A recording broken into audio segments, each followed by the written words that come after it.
Bueno, eh, sean todos bienvenidos, tanto aquí, pues, aunque todavía no somos muchos, pero creo que lo importante es también respetar el tiempo y agradecerles la presencia a los que están puntuales.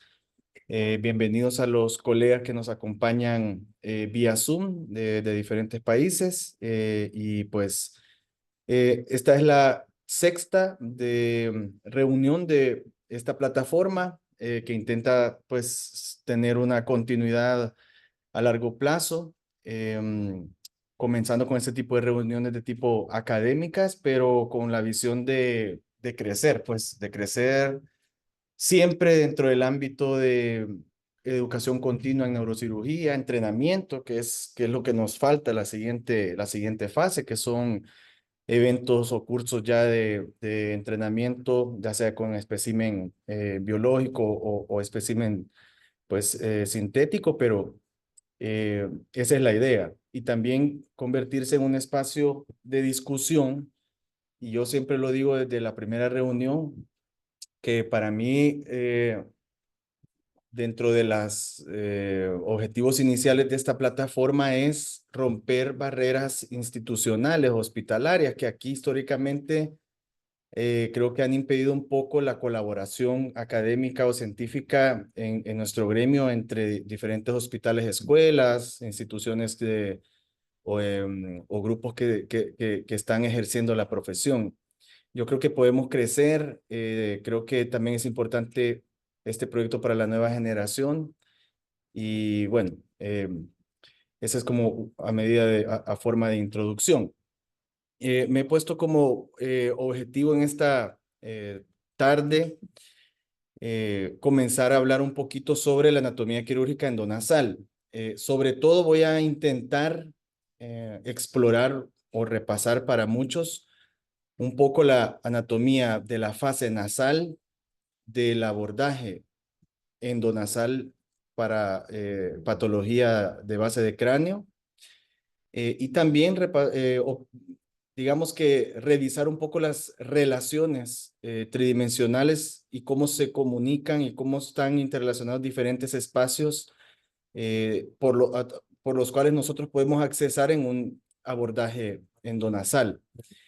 Eh, este pensamiento yo lo retomé del prefacio de un libro que crearon cuando el doctor Fernández Miranda, que es nuestro invitado este día, eh, pues salió de Pittsburgh hacia Stanford. Los fellow y otros, pues, partes del faculty de Pittsburgh creó una colección de todos los artículos que fueron publicados con el doctor Fernández Miranda en Pittsburgh, y dentro del prefacio está este pensamiento, estaba en inglés, ¿verdad? Pero eh, recorrer la delgada línea entre déficit y la preservación es el desafío perpetuo de un tratamiento quirúrgico.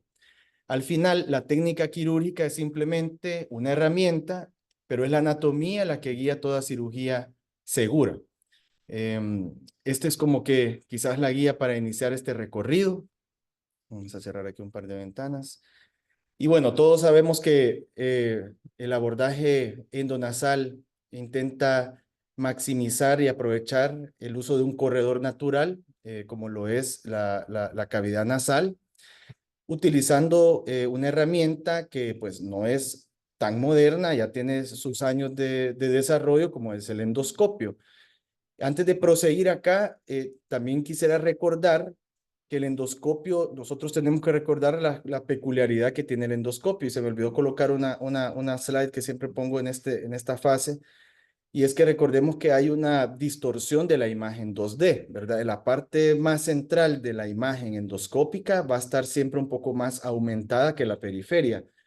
Y también como está ese efecto de aumento en la parte central, es algo que hay que tomar en cuenta cuando a través del endoscopio observamos una cavidad. Probablemente la veamos menos profunda de lo que es en la parte central. Pero, ¿cuáles son los beneficios del endoscopio para el manejo de la patología de base de cráneo?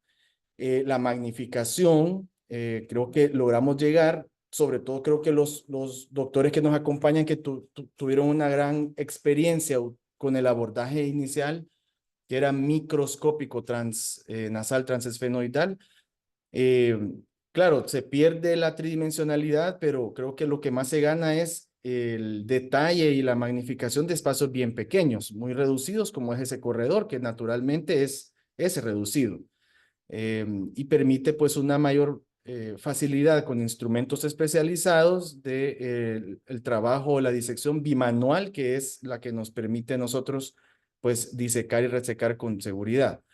Aprovechando la imagen, pues obviamente aquí tenemos la cavidad nasal, cómo se relaciona esta estructura que es el seno esfenoidal y cómo la primera fase del abordaje lo que intenta es llevarnos a esta zona que pues se va a convertir en nuestra área de trabajo, y donde para tener la máxima exposición tenemos que conocer la anatomía de este trayecto para saber qué podemos nosotros desplazar, qué estructuras debemos de cuidar, tanto para evitar un sangrado transoperatorio importante, para evitar alteraciones postoperatorias, sobre todo de tipo funcionales, el olfato, así como también qué estructuras tenemos que identificar como pues nuestro target, o hacia dónde vamos dependiendo de la patología.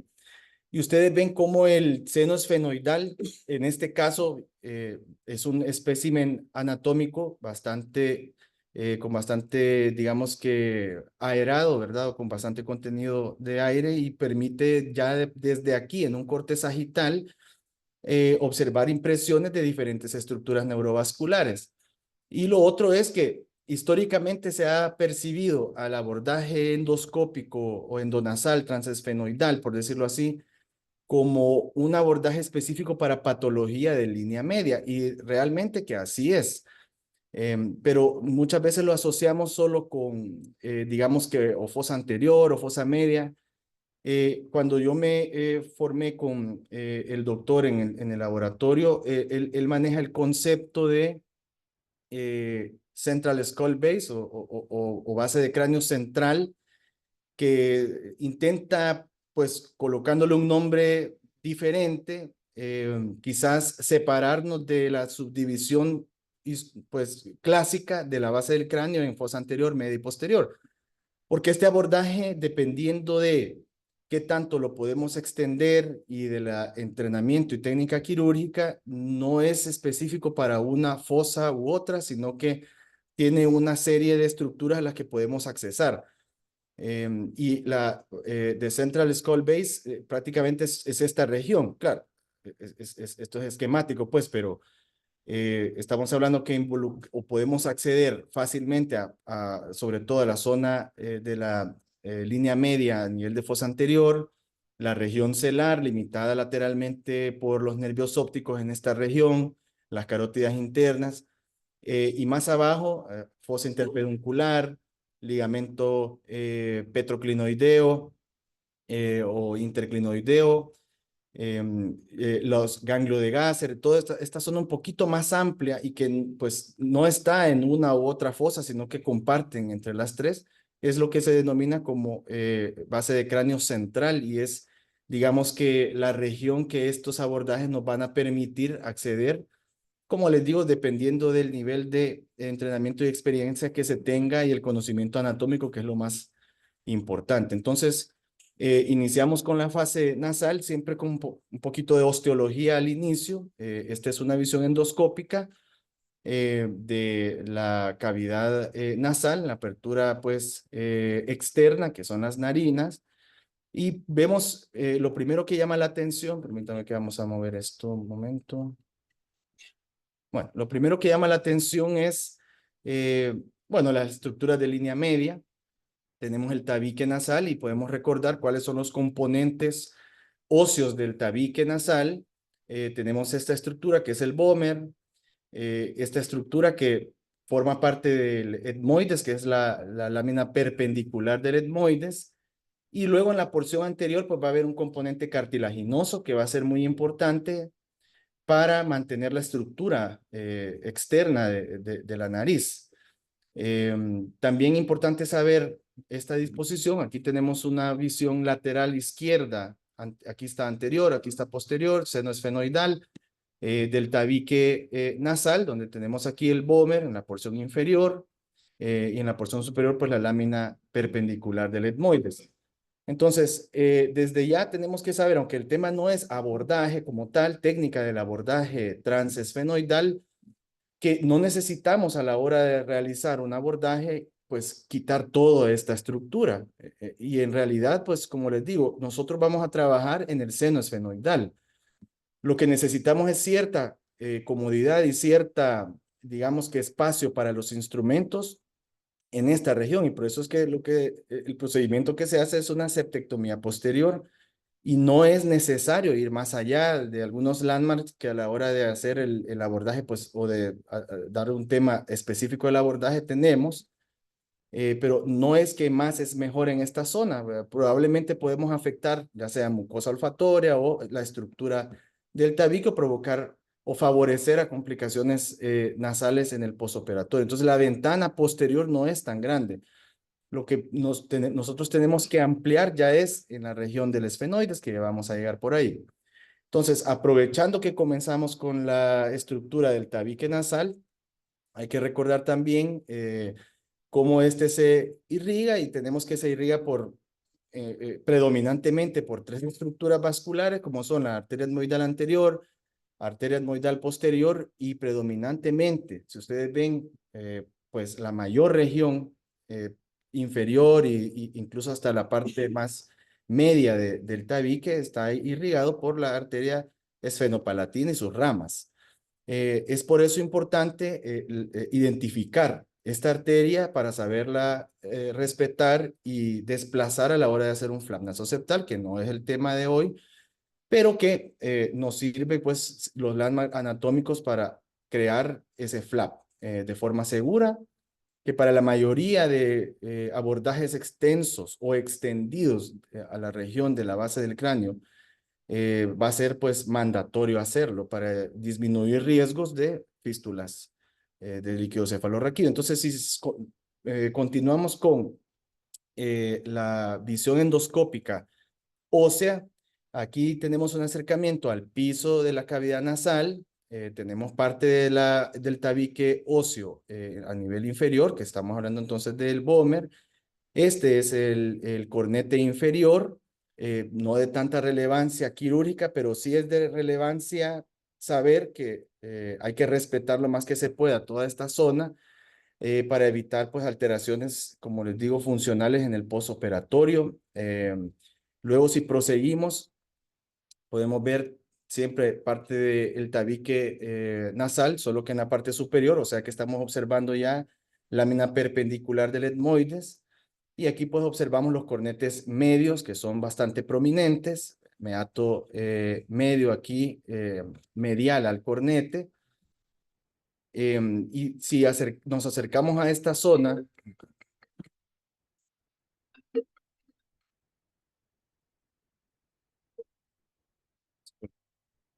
permítanme que se pierde el mouse, no creo.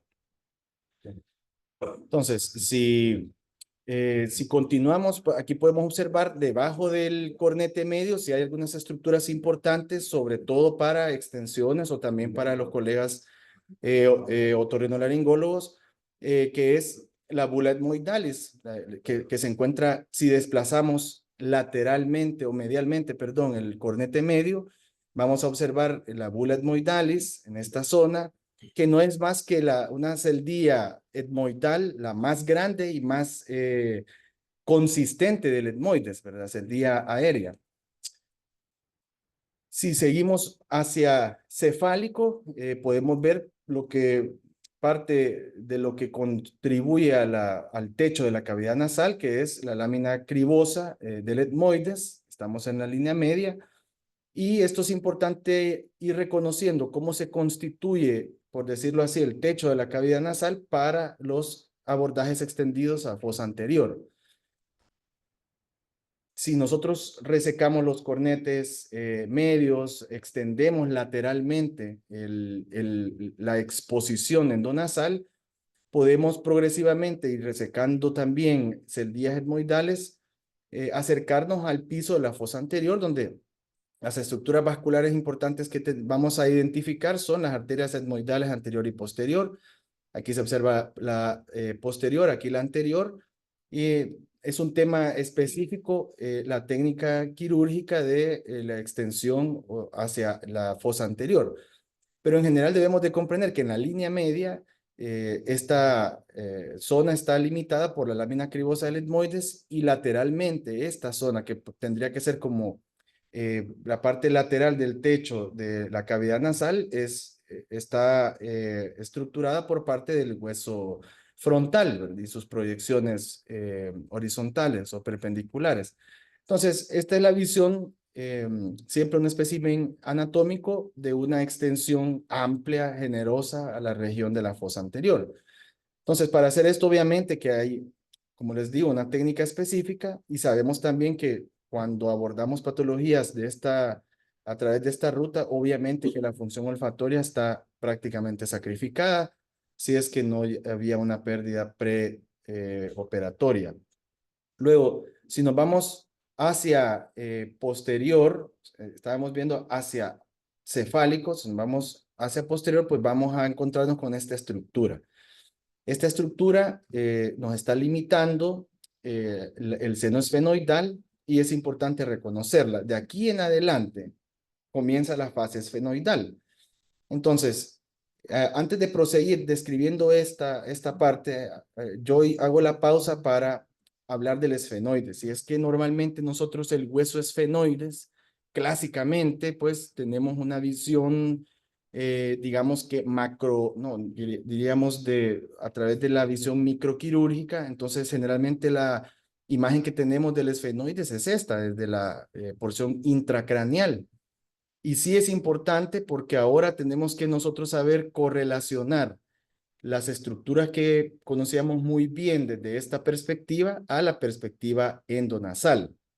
Entonces, a forma de repaso, prácticamente el hueso esfenoide se convierte como el axis de todo la base del cráneo. Es el hueso pues central de tanto la base del cráneo pues en general como el neurocráneo como tal. Tiene dos estructuras pues más evidentes desde la porción intracraneal, que son las alas menores, las alas mayores, ya las vamos a ver en detalle. Y tenemos la región de la fosa hipofisiaria o región celar en esta parte. Entonces, si vemos desde esta perspectiva, esta es la zona más relacionada desde una visión posterior a las estructuras que vamos a ver endoscópicamente. Entonces, pues aquí tenemos, recordemos, el planum esfenoidal, como, digamos, estructura más anterior del esfenoides por una visión superior. Esta estructura es otra estructura bien evidente, que es el surco prequiasmático, que se va a encontrar entre ambos conductos ópticos, y esta va a estar limitada anteriormente por el limbo esfenoidal, que creo que el doctor Roton describía dos limbos esfenoidal, un limbo esfenoidal anterior y uno posterior, que es bien difícil de identificar. Entonces, generalmente en la literatura, el limbo esfenoidal es esta estructura entre el planum y el surco prequiasmático, y que si ustedes ven el limbo esfenoidal se va a continuar con el techo del conducto óptico. Luego, la división o el límite entre el surco prequiasmático y la región de la fosa hipofisiaria va a ser el tubérculo o el tuberculum sella, que es esta estructura un poco más evidente, que también va a tener una correlación endonasal importante a la hora de realizar abordajes. Son límites que tenemos que recordarnos. Esta proyección del limbo esfenoidal va a generar también un engrosamiento dural en la porción anterior, que nos va a servir como límite de algunas de nuestras extensiones. Otra cosa que podemos ver pues son los clinoides anteriores o apófisis clinoideas anteriores, que estrictamente no es más que la proyección medial y posterior del ala menor esfenoidal. También podemos reconocer el estrut óptico, que pues ya saben que forma parte de las inserciones de la apófisis clinoidea anterior, específicamente su inserción entre esta apófisis y el cuerpo del esfenoides. Y aquí podemos ver un hallazgo, pues no tan infrecuente de hecho, pero que también tiene una relevancia endonasal, desde la perspectiva endonasal, como es la apófisis clinoidea media. Luego tenemos la fosa hipofisiaria y el dorso de la silla también, con sus clinoides posteriores a cada lado. Ya hay muchas otras estructuras que observar acá, ¿verdad? Pero vamos a ir por partes, como les digo, sobre todo desde el punto de vista o relacionado con la porción endonasal y no tanto las extensiones. Ahora, esta es la visión anterior, esta es prácticamente donde nos quedamos con el endoscopio, estábamos en esta zona, pero hay que comprender cómo el hueso esfenoides aislado se va a articular con el resto de estructuras y tener, así como pues el doctor Roton intentaba promulgar una visión de rayos X para cuando estamos hablando de accesos transcraneanos, aquí en la base del cráneo para mí hay que tener una imaginación también importante, qué es lo que está a cada lado, qué es lo que corresponde, posterior, lateral, superior, etcétera. Entonces, si esta es una visión anterior del hueso esfenoidal, tenemos que ver, bueno, sus alas menores, que aquí sí tienen como una imagen más clara de una ala. Esta ala menor y esta es el ala mayor del esfenoides, divididas o separadas por una estructura que es la fisura orbitaria superior. Luego tenemos una estructura que no estamos tan familiarizados desde el punto de vista microquirúrgico, que es el proceso pterigoideo, que es esta zona. Creo que en otra diapositiva vamos a hablar específicamente de eso, que es toda esta estructura.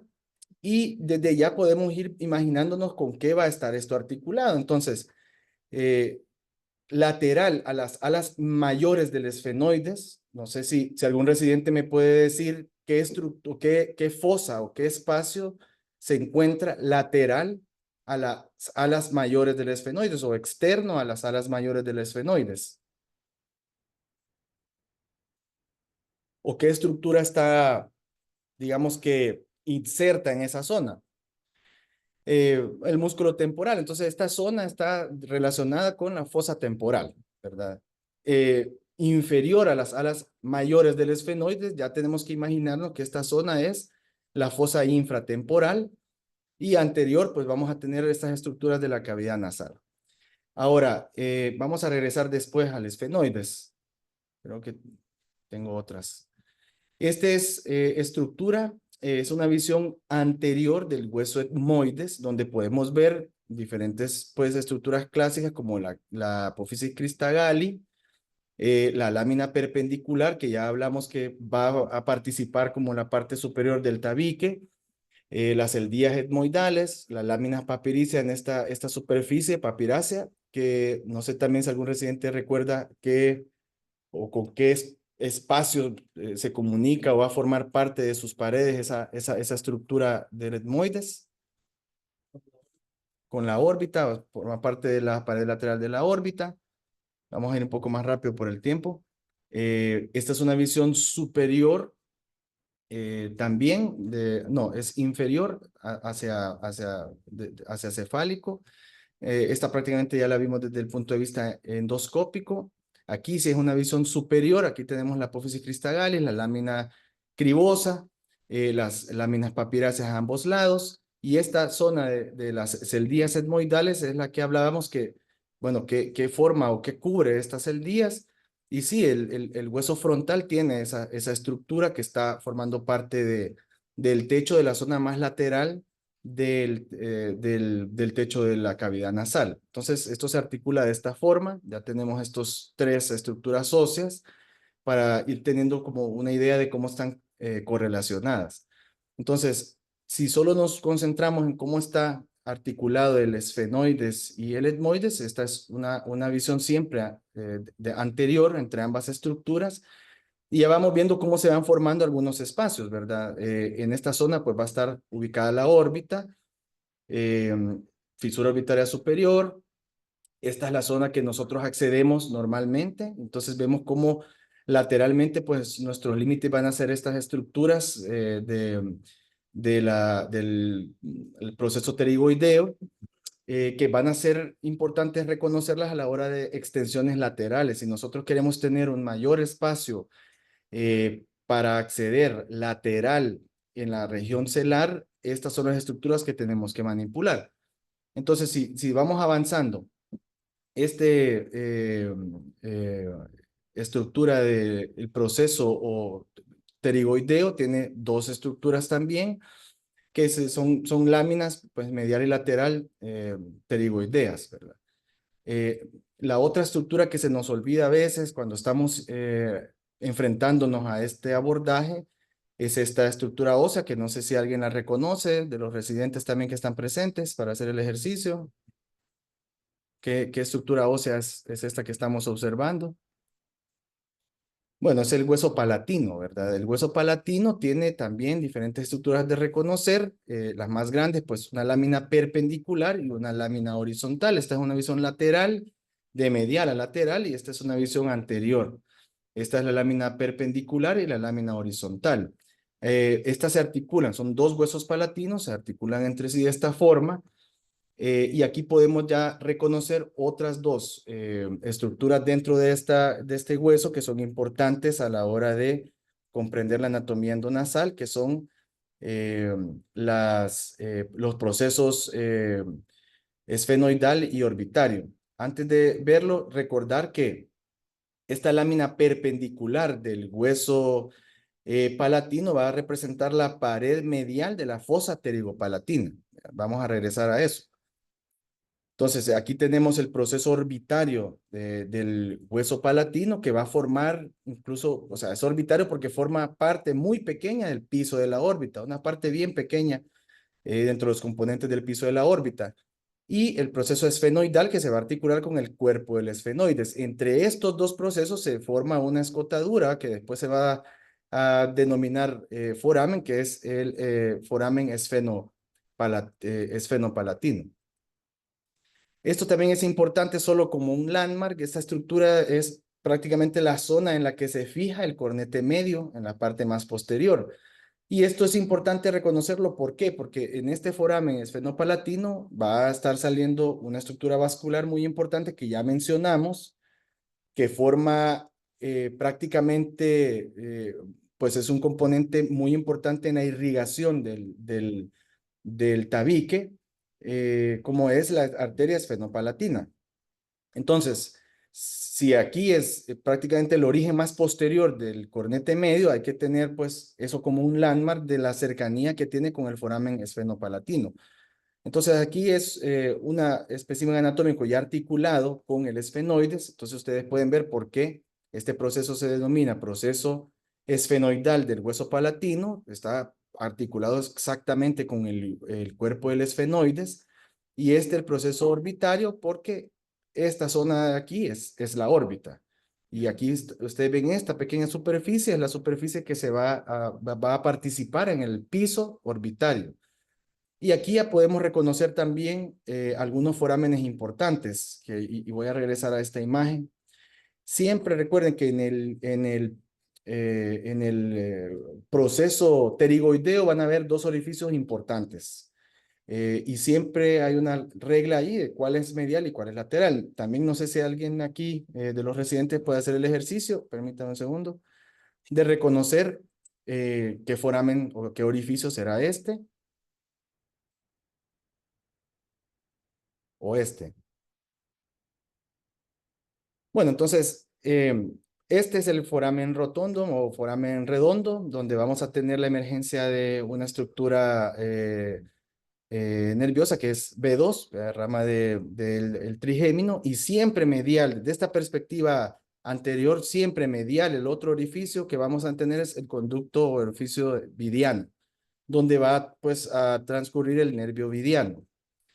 Eso es importante a la hora de reconocerlo acá, ya con la estructura articulada. Este sería entonces B2, y aquí tendríamos el nervio vidiano, que viene de la base del cráneo a unirse con el ganglio esfenopalatino en la fosa pterigoidea. Ahora, esta es una visión endoscópica de esa zona. Para comprender, este es la fosa nasal derecha del paciente. Aquí tenemos abierto el seno maxilar, o sea que esta es la pared posterior del seno maxilar del lado derecho. Esta es la coana. Aquí tenemos el tabique. Entonces, esta sería el proceso orbitario del hueso palatino y este el proceso esfenoidal del hueso palatino. Entonces, ya al articular se está formando este foramen, que es el foramen esfenopalatino y por donde pues va a salir la arteria esfenopalatina, que sabemos que es rama terminal de la arteria maxilar. Ahora, aquí hay algo más, hay otros forámenes, ¿verdad? Vieron que la relación estrecha que tiene este foramen esfenopalatino con el conducto vidiano que tenemos allá. La otra estructura que fue también, que ha sido descrita y es importante en los abordajes endonasales es el foramen y arteria palatovaginal o palatoesfenoidal o faríngea. Es una rama pequeña de la maxilar interna también que va a transcurrir en este conducto que se encuentra entre el cuerpo del esfenoides y el proceso esfenoidal del palatino. ¿Por qué es importante ahora para nosotros como neurocirujanos esto? Bueno, esta es la arteria que siempre sangra ahí al final y que ya vino y que el doctor Escobar me preguntaba cuando estaba de residente. Pero además de esto es que el doctor Fernández Miranda y el equipo también de Pittsburgh describió la identificación y prácticamente resección planificada pues de esta arteria para convertirla como un landmark para identificar el conducto vidiano. Porque ustedes pueden ver acá que si aquí está el foramen, aquí tenemos transcurriendo la arteria, si nosotros destechamos este foramen, la coagulamos y cortamos y desplazamos hacia lateral, la siguiente estructura que va a estar transcurriendo en esa dirección es el nervio vidiano. Aquí no se alcanza a ver muy bien, pero esta es la arteria. Aquí está siendo cortada, este es el orificio de esa arteria y aquí está el canal vidiano. Esto se entrena en el laboratorio también y es idéntico. Uno de los beneficios del entrenamiento en laboratorio de cirugía de base de cráneo es que prácticamente replicamos lo que vamos a ver en cirugía. Al menos los pasos de óseo, los pasos de drilaje, o sea, obviamente que lo que cambia es la sangre, pues, pero si se hace una disección limpia, debería ser fácilmente identificable. Entonces aquí identificamos la arteria, la cortamos y aquí tenemos entonces el orificio vidiano y el nervio.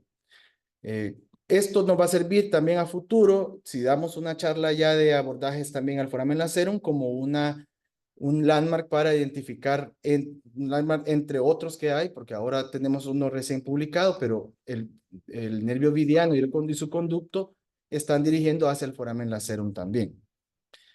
Entonces, aquí estaría articulado ahora el hueso maxilar. Esto ya está anterior. ¿Y por qué pongo el maxilar? Porque tenemos que recordar cuál es la relación del seno maxilar con otra fosa importante, que es la fosa pterigoidea o pterigopalatina. Aquí está abierto completamente el seno maxilar. Esta es la pared posterior del seno maxilar y al abrirla, pues vamos a acceder a ese espacio. Es un espacio pequeño, pero muy importante tanto para acceder a él, para patologías específicas o también importante dentro de las extensiones laterales de estos abordajes. Entonces, ya habíamos hablado que uno de los límites, el límite medial de esta fosa es la lámina, digamos que una de las láminas perpendiculares del proceso pterigoideo, y es un espacio bien pequeño. Anteriormente, esto sería entonces la pared posterior del seno maxilar, y esta es la parte del proceso pterigoideo. Es un espacio reducido, pero en el que van a transcurrir varias estructuras.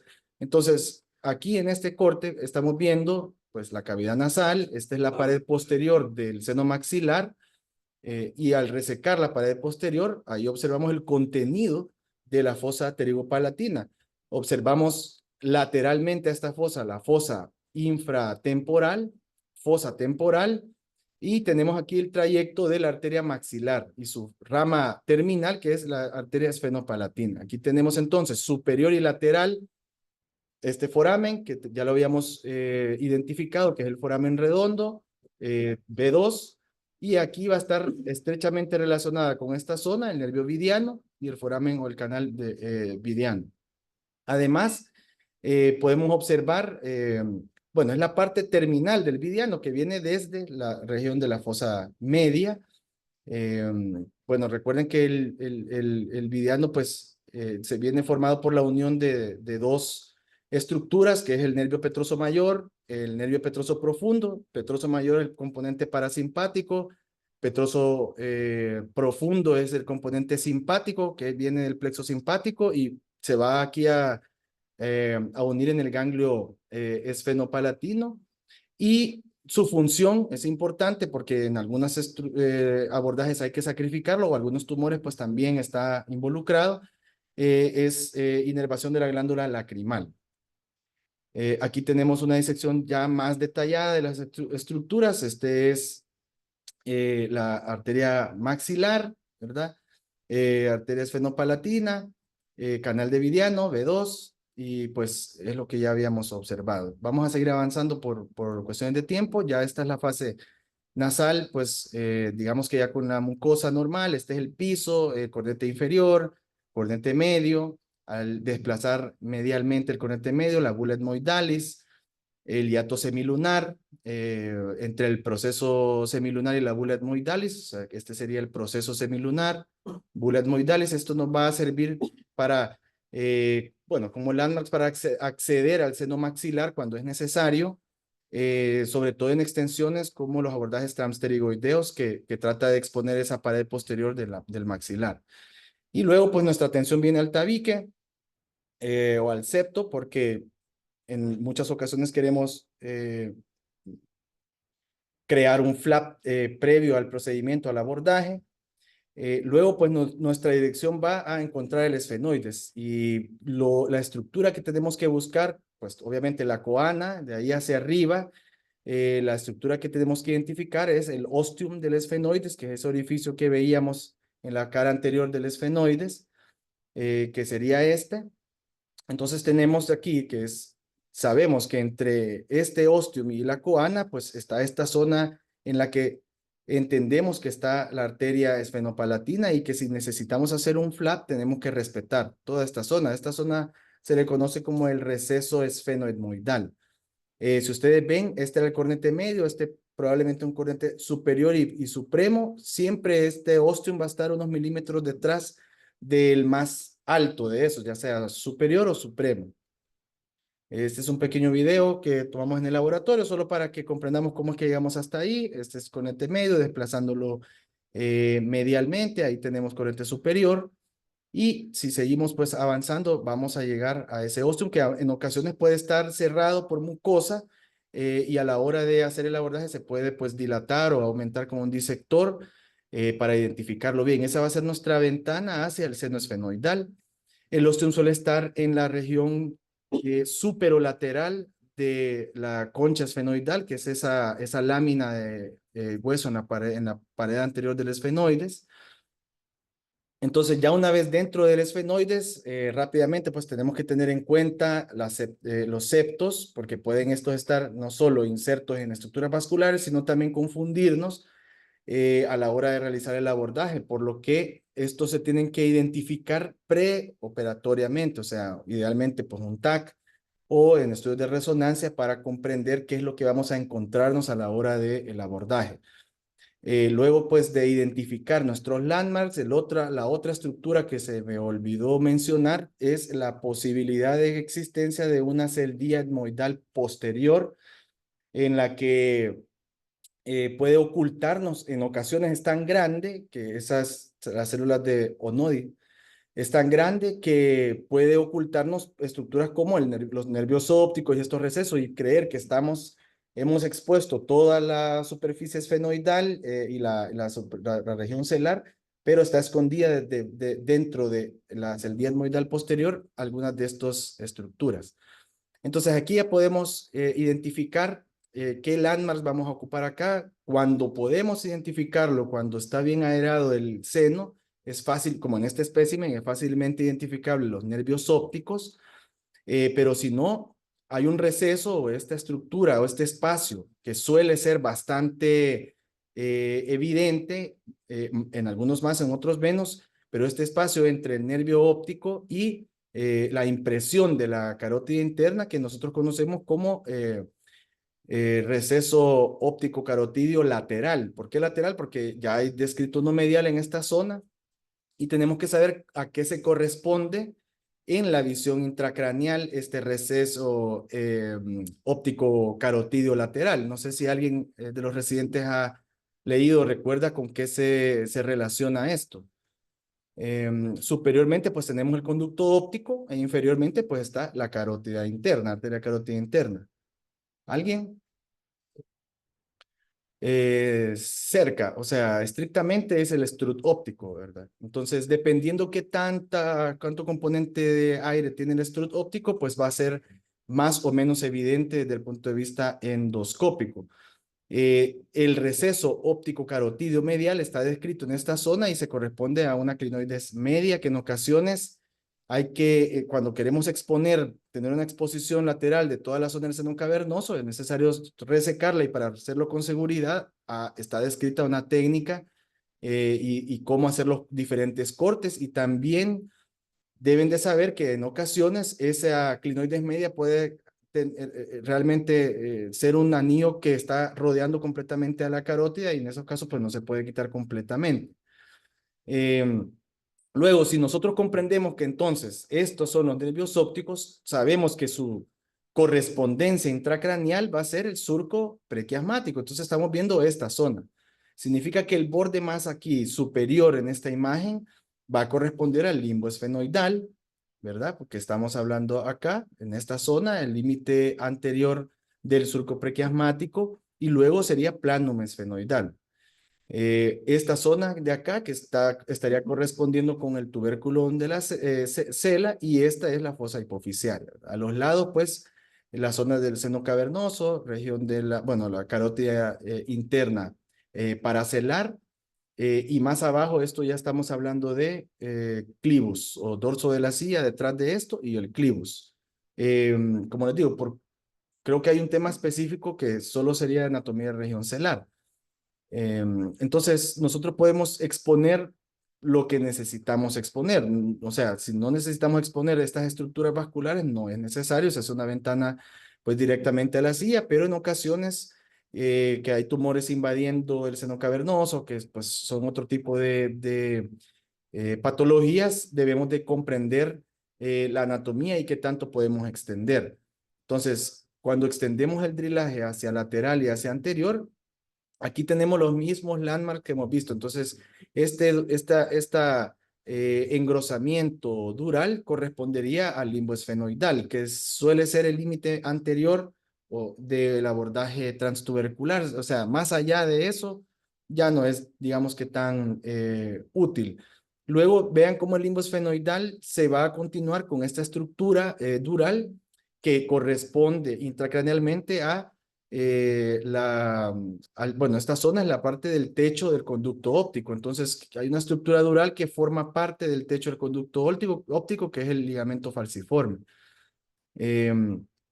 Y bueno, de acuerdo a la necesidad, pues podemos proseguir con la exposición en la región celar hasta pues fosa anterior, como es en este caso. Entonces lo otro es que quería tocar antes de terminar es la relación de las estructuras también laterales desde el punto de vista microscópico o microquirúrgico con una visión endoscópica. Yo sé que la mayoría están muy familiarizados con esta imagen, podemos reconocer fácilmente el trayecto de los diferentes nervios craneales, ¿verdad?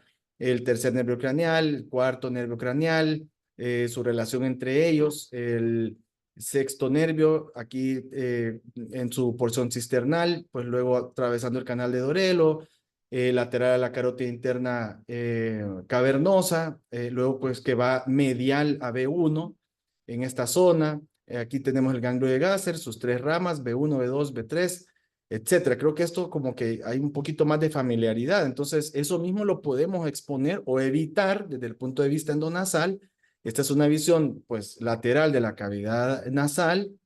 Entonces, si resecamos bueno, es una disección anatómica, pues los cornetes medio y superior, tenemos ya prácticamente esas estructuras expuestas y si continuamos con la exposición, aquí tenemos nervio óptico, aquí tenemos fisura orbitaria superior o B1, B2, canal de Vidiano o canal Vidiano, y la misma correlación que tenemos desde el punto de vista microquirúrgico cuando hacemos un abordaje a fosa media, tenemos que tener acá la relación, pero desde el punto de vista endoscópico. Entonces yo sé qué es lo primero que me voy a encontrar desde mi punto de vista, qué estructuras tengo que evitar dependiendo de la zona en la que estoy accediendo.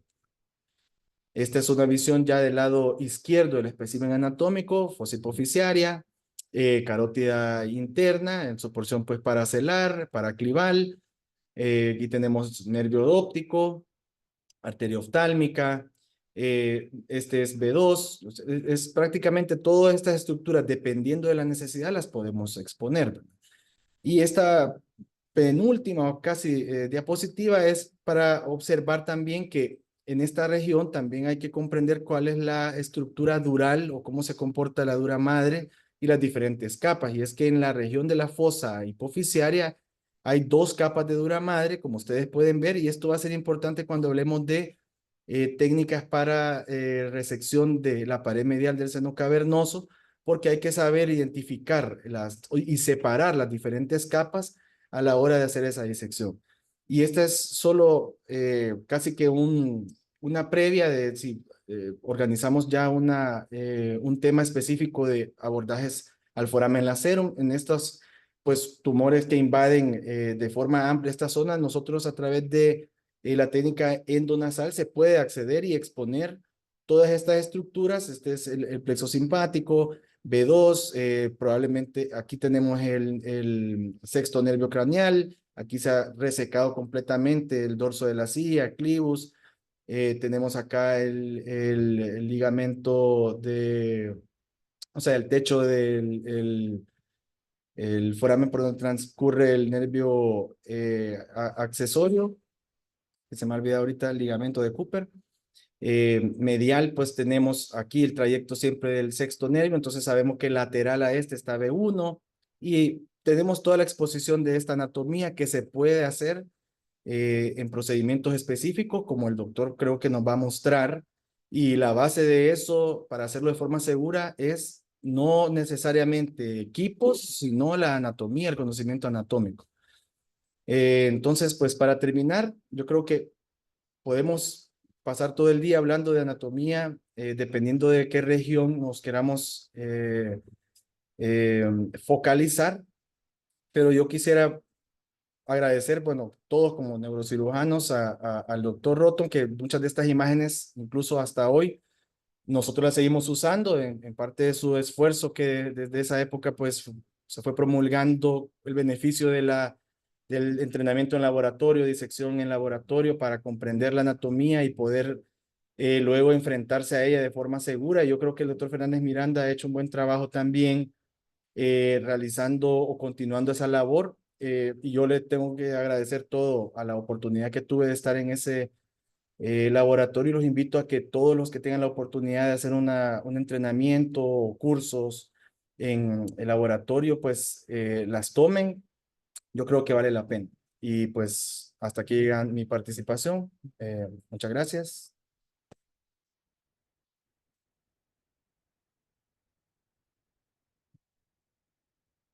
Creo que ya tenemos al doctor Fernández Miranda con nosotros.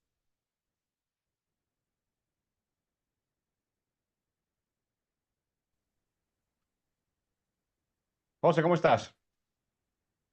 Hola, doctor, permítame un segundo. Voy a conectar el audio para que lo escuchemos todos. Permítame un segundo, doctor.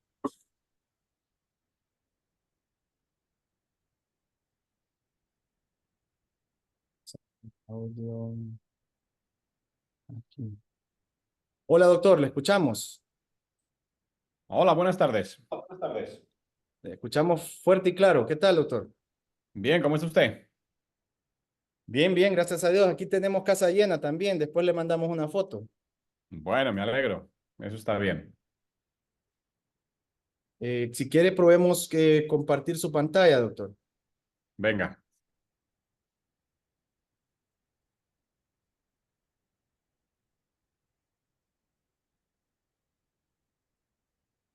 ¿Lo están viendo? Un momento, sí, doctor, ahorita ya lo estamos viendo, solo lo vamos a presentar. Bueno, Venga.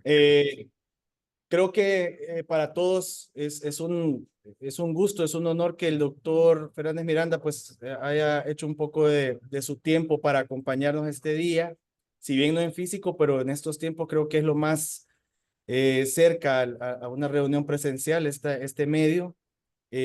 No sé si el doctor ya ha visitado El Salvador antes, pero si no, es Nunca. una primera cita virtual. Eh, el doctor Fernández Miranda realizó sus estudios de medicina y neurocirugía en Madrid. Además, pues hizo 2 años, por lo menos 2 años en el laboratorio doctor Roto como fellow. Luego yo recuerdo que el doctor había hecho también un fellowship en cirugía vascular.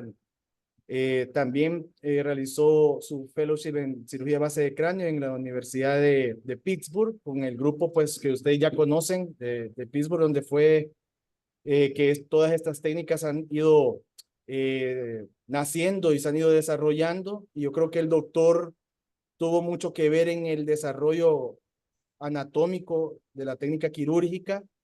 Además, pues luego de su fellowship estuvo 8 años como faculty en el grupo de Pittsburgh para que luego lo fichara a Stanford para convertirse en el director del programa de cirugía de base de cráneo y de cirugía de hipófisis en la Universidad de Stanford. Y pues tuvimos la gran oportunidad de estar pues bajo la mentoría del doctor, que continuamos intentando aprender cada día más. Es toda suya la reunión, doctor. Muchas gracias a José y compañeros en El Salvador. Gracias por invitarme.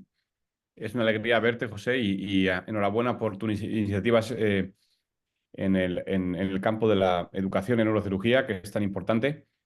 Hoy les voy a hablar de cirugía endoscópica del seno cavernoso, especialmente para tumores de hipófisis, campo en el que hemos desarrollado algunas innovaciones como quiero compartirles hoy. Em, Como decimos, vamos a hablar de la cirugía endoscópica de base de cráneo y es fundamental cuando hablamos del seno cavernoso tener un conocimiento completo del seno cavernoso, tanto la vía abierta tradicional como la vía endoscópica endonasal, un poco para poder elegir las mejores rutas de abordaje para cada paciente.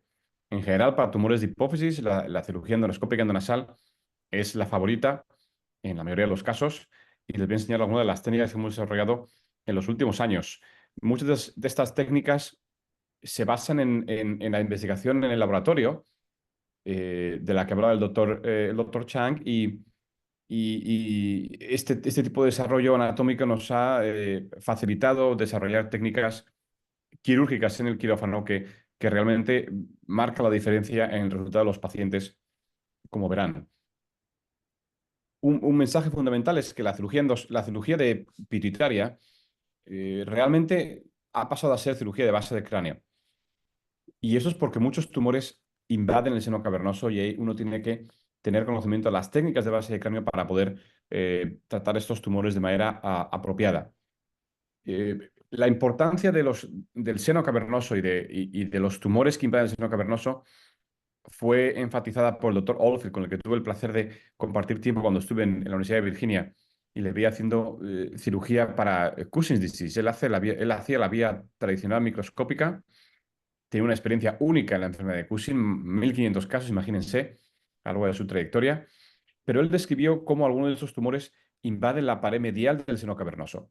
Y si no se quita esa pared medial del seno cavernoso, estos tumores no entran en remisión, estos pacientes, y él diseñó una técnica para resecar esos tumores que crecen en esa pared o invaden esa pared del seno cavernoso. Es una técnica que era innovadora y con unos resultados excelentes. Sin embargo, limitada porque la vía microscópica tiene muchas limitaciones de tipo de visualización y de poder acceder a la parte más lateral del seno cavernoso, etcétera. Por tanto, yo les voy a mostrar cómo hemos desarrollado una técnica endoscópica que mejora las técnicas previas. Y de nuevo, no solo en Cushing's disease, pero por ejemplo en acromegalia, se ve cómo hay una disparidad en los resultados quirúrgicos, en los índices de remisión.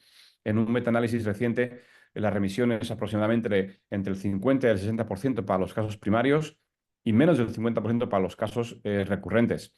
Por lo tanto, resultados que no son buenos, son bastante mediocres. Y es fundamentalmente por la invasión del seno cavernoso lo que limita estos resultados en pacientes con tumores funcionales. Sin embargo, como aplicando las técnicas que les voy a enseñar hoy, hemos conseguido mejorar los índices de remisión hasta el 80-90%, incluso más. Aquí tenemos nuestros primeros, un artículo que hicimos en mis primeros 25 casos en Stanford, en los que la remisión fue del 92%. Y esto, como verán, gracias a las técnicas que hemos introducido. Por lo tanto, son técnicas que marcan la diferencia y que permiten mejorar el resultado en nuestros pacientes. Empecemos hablando de la anatomía de la región selar y palaselar. Como todos saben, tenemos dos capas durales que cubren la glándula pituitaria. Una capa externa, que es la capa que pueden ver aquí, que es la capa que llamamos perióstica o externa, y luego hay una capa meningia, que es la capa interna, que rodea la glándula completamente. Entonces, la capa perióstica rodea la glándula por delante y por debajo, pero luego se extiende, en vez de bordear la glándula, no la bordea, sino que se extiende lateralmente para formar lo que llamamos la pared anterior del seno cavernoso, que es una sola capa de dura perióstica. Sin embargo, la capa meningia, como decíamos, rodea completamente a la glándula pituitaria eh, y lo que ocurre a este nivel del seno cavernoso, cuando el seno cavernoso empieza, lo que pasa es que hay una divergencia de estas dos capas y esa divergencia crea esa cavidad que llamamos el seno cavernoso. Y además de, esa pared, de esta capa meningia, eh, dos aspectos importantes. Uno, esta capa meningia va a formar lo que llamamos la pared medial del seno cavernoso. Igual que que la pared anterior está formada por la capa perióstica, la pared medial del seno cavernoso está formada por la capa meningia que rodea la glándula pituitaria. Y luego de esta capa meningia hemos descrito cómo salen ligamentos que llamamos paraselares. Y son ligamentos que lo que hacen es adherir la pared medial del seno cavernoso y por tanto la glándula pituitaria, adherirla a las otras paredes del seno cavernoso y a la arteria carótida interna dentro del seno cavernoso. Ligamentos que de los que vamos a hablar en detalle. Eh, Entender estos ligamentos que hacen el anclaje de la pared medial es fundamental para poder hacer lo que llamamos una resección selectiva de de la pared medial del seno cavernoso cuando está invadida por tumor. Esto es una técnica que describimos hace unos años y seguimos estudiando con detenimiento la anatomía pertinente para esta cirugía. Por ejemplo, el ligamento carótido craneoideo, que si vuelvo para atrás les puedo enseñar, es este ligamento tan robusto, es el ligamento más robusto que tenemos en la región paraselar. Es un ligamento que nace de la pared medial y entonces se adhiere a la carótida por delante, pero sobre todo por detrás. Por detrás se va a extender hasta la parte basal de la craneoides anterior. Es un ligamento robusto y de gran complejidad y variabilidad anatómica y que hemos estudiado con detenimiento y hemos estudiado su extensión, sus adherencias. Por ejemplo, aquí pueden ver una disección en que se ve bien la Doctor, anatomía de doctor, este... doctor, lo Perdón, voy a interrumpir. No dime. estamos viendo que avance en en las slides. Veo la misma inicial, doctor. No me diga. Vaya, ¿y esto Sí, cómo puede ser? Espera un segundo a ver cómo puede ser eso. si quiere, deje de compartir y vuelva a reiniciarla a compartir, porque sí, no ha pasado ninguna. Ok, a ver, déjeme que vea a ver. A lo mejor, ok, a lo mejor es por esto, a lo mejor. ¿Ahora están viendo una distinta? Sí, sí, ahora sí está pasando. Bueno, vale, pues entonces se lo paso, se lo reviso, empiezo de nuevo, pero rápido, ¿ok? Sí, gracias, doctor. Como les decía, les voy a describir una serie de desarrollos técnicos que hemos realizado en el laboratorio para poder hacer cirugía en el seno cavernoso vía endoscópica. Les comenté cómo el doctor Ed Oldfield describió hace años su técnica. Primero describió la ocurrencia de que estos tumores, sobre todo en su caso los tumores que producen Cushing's disease, enfermedad de Cushing, estos tumores pueden invadir la pared medial del seno cavernoso. Y él fue el primero en llamar la atención de este fenómeno y el primero en describir cómo se puede quitar esa pared medial que está invadida. Con una técnica, como decíamos, limitada, porque se utiliza el microscopio, que tiene una visualización limitada y, por tanto, eh, eh, los casos más extensivos realmente no se pueden realizar. Y además, su técnica era bastante básica. Simplemente, como ven en los diagramas, pues se ve un tumor que esté viendo en la pared medial del seno cavernoso, quitarlo y ya está. Sin embargo, hemos llevado esto a otros niveles. Como verán, les contaba cómo en acromegalia las cifras de remisión en un reciente metaanálisis son solo del 50 al 60%, datos que no son muy buenos, y sobre todo es por la inversión del seno cavernoso. Y si uno aplica estas técnicas que vamos a describir, las cifras de remisión pueden aumentar de manera muy significativa hasta el 80-90%, incluso más, como les puedo enseñar en esta serie de pacientes que hicimos en Stanford. Les explicaba cómo las dos, es fundamental comprender cómo se disponen las capas durales a nivel selar y paraselar. Aquí pueden ver la capa meningia. La capa meningia es la capa interna y la capa perióstica es la externa. Estas dos capas están fusionadas a nivel de la pared, a nivel de la parte anterior de la región selar, pero cuando vamos a la parte lateral, estas dos capas se separan, divergen. Y esta divergencia es lo que crea este espacio, que es este espacio venoso, que es el seno cavernoso y contiene la arteria carótida como estructura más importante. La capa meningia, en vez de cubrir la pared anterior del seno cavernoso, lo que hace es cubrir la glándula hipofisaria y se pega a ella y forma, por tanto, lo que llamamos la pared medial del seno cavernoso. Por tanto, recuerden, pared anterior del seno cavernoso es una sola capa de dura perióstica. La pared medial es igualmente una sola capa, pero de dura meningia, no de dura perióstica, de la dura interna. De esta dura meningia que rodea la pituitaria salen ligamentos que llamamos ligamentos paraselares que son muy importantes, de los cuales el más importante es el ligamento carótido clinideo, porque es un ligamento robusto y produce el anclaje, digamos, superior de la pared medial del seno cavernoso. Y estos ligamentos, conocer cómo desconectarlos, es la base para poder hacer una resección de la pared medial del seno cavernoso. Aquí pueden ver, como les decía, el ligamento carótido clinideo es de gran importancia, lo seguimos estudiando en el laboratorio, tiene mucha variabilidad. En general es un ligamento que se encuentra por debajo de donde se supone que está la clinoides media, pero la clinoides media solo está en aproximadamente la mitad de los pacientes. Pero sin embargo el ligamento carótido clinideo está siempre presente. Por lo tanto, el ligamento carótido clinideo no es simplemente un ligamento que va de la clinoides media a la clinoides anterior, es algo mucho más complejo. Es el ligamento que une la pared medial del seno cavernoso y que se origina de la pared medial del seno cavernoso y se adhiere a la carotida, como pueden ver aquí. Las adherencias pueden ser múltiples o puede ser una sola. Habitualmente son múltiples, como pueden ver aquí. Y lo que hace es rodear la carótida y por detrás se extiende hasta la clinoides anterior. Y como les decía, desconectar estos ligamentos paso a paso es la clave para hacer esta selección, esta resección selectiva de la pared medial del seno cavernoso que describimos hace años y que realmente ha significado un cambio muy importante en nuestra práctica y en los resultados de nuestros pacientes. Aquí pueden ver el paso a paso. Esto es una técnica que describimos ya hace años, una técnica que fue premiada en la Sociedad Americana de Base de Cráneo por su innovación. Y básicamente lo que hacemos en esta técnica, pueden ver ilustración a ilustración, paso a paso.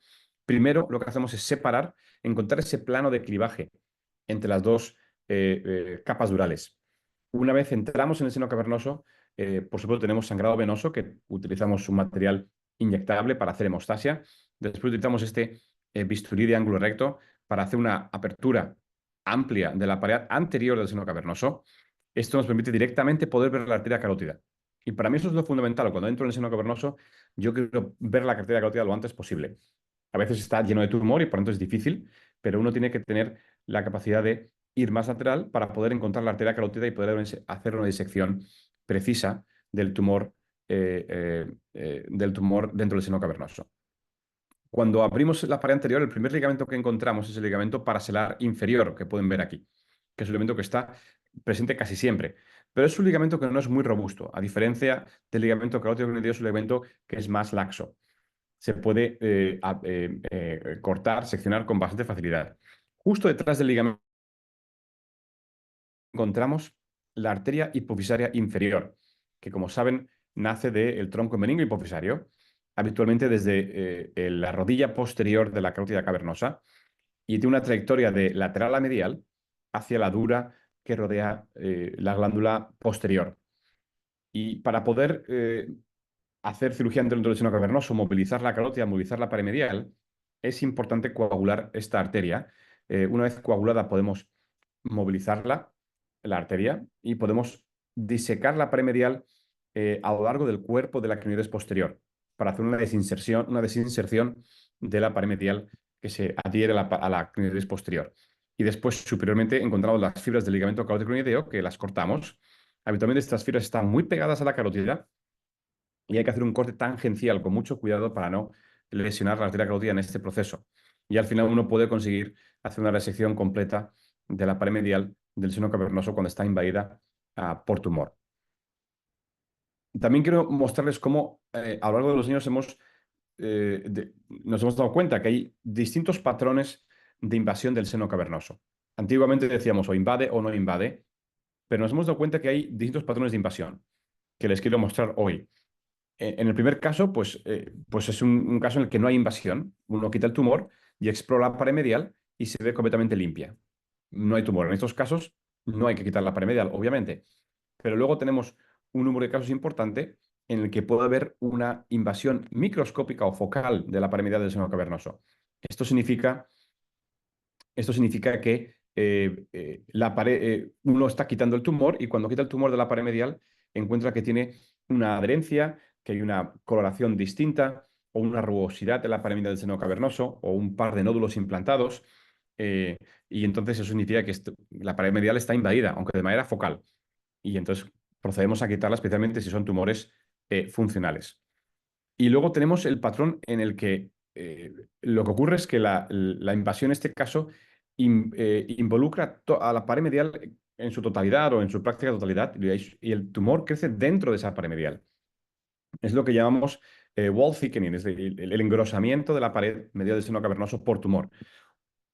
Un patrón que no estaba descrito antes y que también es frecuente y que tiene mayor grado de dificultad a la hora de quitarlo. Y luego tenemos, por supuesto, la invasión dentro del seno cavernoso que todos conocemos. Estos patrones de invasión, aproximadamente, como los decimos, en una serie de casi 400 casos recientes, aproximadamente un 25% tiene una invasión focal o microscópica, 25 de los que tienen invasión del seno cavernoso, otro 25-30% tienen invasión en el tipo en el que se hace un engrosamiento de la pared medial, y luego casi la mitad de los pacientes tienen el patrón típico de destrucción de la pared medial con invasión dentro de los compartimentos del seno cavernoso. Les voy a mostrar algunos ejemplos. Este es un ejemplo de un caso en el que no hay invasión. Vengo con el tumor y estamos limpiando bien la pared medial del seno cavernoso, la exploramos y vemos que es pulsátil, que tiene una coloración apropiada, no se ve ningún área sospechosa y en este caso pues no quitamos la pared medial porque está limpia. Este es otro caso en el que lo que tenemos es una invasión eh, una invasión focal o microscópica de la pared medial del seno cavernoso. En este caso, eh, como pueden ver en esta ilustración, hay un pequeño nódulo que está creciendo dentro de esta pared medial del seno cavernoso o que está pegado a la pared medial del seno cavernoso y no se puede quitar. Por ejemplo, este caso que ven aquí, hombre de 55 años con acromegalia, si uno ve la imagen, pues ve que aquí el tumor está pegado a la pared medial, aunque no se puede saber si está invadida o no en base a la resonancia magnética. Entonces, les muestro en la cirugía cómo se ve esa extensión del tumor hacia la pared medial. Para hacer este tipo de cirugía es fundamental que el abordaje sea bien amplio, incluyendo la pared anterior del seno cavernoso en los dos lados, las carótida crinoidea, la carótida crinoidea y la carótida paraclival también se exponen porque es fundamental para poder hacer una buena exploración. En este caso, de manera sorprendente, había invasión en el otro lado, microscópica, pero en este lado hay una invasión también microscópica y se puede ver más claramente, había un nódulo que está adherido a la pared medial y que crece a través de la pared medial, pero está contenido en la pared medial. Ahí se puede ver ese nódulo, que pueden verlo ahí, cómo está naciendo o adherido a la pared medial. Y ahora estamos cortando la hipofisaria inferior directamente de la carótida y podemos disecar de la craneoides posterior y ahora llegamos hasta el ligamento carótido craneoideo que estamos disecando y lo cortamos tangencialmente a la arteria carótida y ahora se remueve completamente el tumor. Ahí ven la carótida completamente limpia. Estos son los casos de pared medial, de recesión de pared medial que son más sencillos porque la inversión es focal o microscópica. Y entonces un paciente como este, que de hecho vi ayer en consulta 5 años desde su cirugía, sigue en remisión completa. Este otro ejemplo, sin embargo, es el otro tipo de patrón en el que lo que ocurre es que hay una invasión de la pared medial, pero el tumor crece dentro de la pared medial y crea un engrosamiento de esta pared medial. Entonces uno lo que pasa es que quita el tumor, llega hasta la pared medial incluso a veces, si uno no tiene experiencia, puede pensar que está intacta, pero lo que pasa en realidad es que está engrosada, como nos voy a mostrar en la cirugía. Este es el caso de una niña de 15 años con una enfermedad de Cushing. Y aquí se puede ver dónde está el tumor, en el lado izquierdo de la región selar, pegado a la pared del seno cavernoso. Pero aquí, bueno, uno piensa que el tumor va a estar en la... No va a estar, no puede ser uno que el tumor está en la pared medial. Pero les voy a mostrar lo que pasa en esta cirugía. Aquí pueden ver a esta chica con todos los signos de la enfermedad de Cushing. Y ahí se puede ver el tumor. Entonces hemos encontrado algo de tumor pegado a la glándula, pero esta es la pared medial. Y la pared medial parecía sospechosa. Entonces, abro el seno cavernoso, corto el ligamento paraselar inferior, como pueden ver ahí, y para nuestra sorpresa vemos la pared medial está bien engrosada. Tiene varios milímetros de diámetro y el tumor está creciendo en esa pared medial, como describió Errol Phil hace años. Entonces, ahora paso a paso vamos desconectando la pared medial de la craneoides posterior, de la carótida. Ahí encontramos la hipofisaria inferior, finalmente, que es un anclaje de la pared medial. Y ahora conseguimos quitar completamente este nódulo o este engrosamiento de la pared medial del seno cavernoso. Y ahora conseguimos una resección completa del tumor. No hay nada, como ven, entre la carótida y la pituitaria. Hemos quitado todo el tejido, todo lo que englobaba la pared medial del seno cavernoso donde estaba el tumor. Y este paciente igualmente en remisión hasta el día de hoy. Esto puede pasar incluso de manera bilateral. Esto es un caso que operé de otro lugar del país, que le habían operado anteriormente y hace años. Entonces le dejaron tumor microscópico que no se veía entonces en las dos paredes mediales. Este es otro con un paciente con una enfermedad de Cushing recurrente. Y estos residuos microscópicos han ido creciendo hasta formar un engrosamiento de la pared medial, en este caso en los dos lados. Y hemos ido aquí y le hemos quitado los dos lados y la paciente está ahora igualmente en remisión. O sea que esto puede pasar incluso bilateralmente. Y luego, dentro de los casos que engrosan la pared medial, los hay de distinta dificultad, porque hay algunos que realmente provocan un enorme engrosamiento de la pared medial, pero lo importante de reconocer este patrón es que, aunque esté muy engrosado y parece que el tumor sea muy invasor, en realidad lo que ocurre es que lo que ven aquí, todo esto es pared medial. Y lo bueno de esto es que uno va a poder, si uno conoce bien la anatomía y la técnica en este área, va a conseguir encontrar las distintas adherencias eh, de la pared medial y por lo tanto podemos quitar el tumor si encontramos esas adherencias a la carótida. Esta es una chica joven también de fuera del estado con un tumor mixto, acromegalia y prolactina, igualmente un abordaje bien amplio, como pueden ver. El primer paso siempre en la región selar. Buscamos el plano entre la pituitaria y el tumor.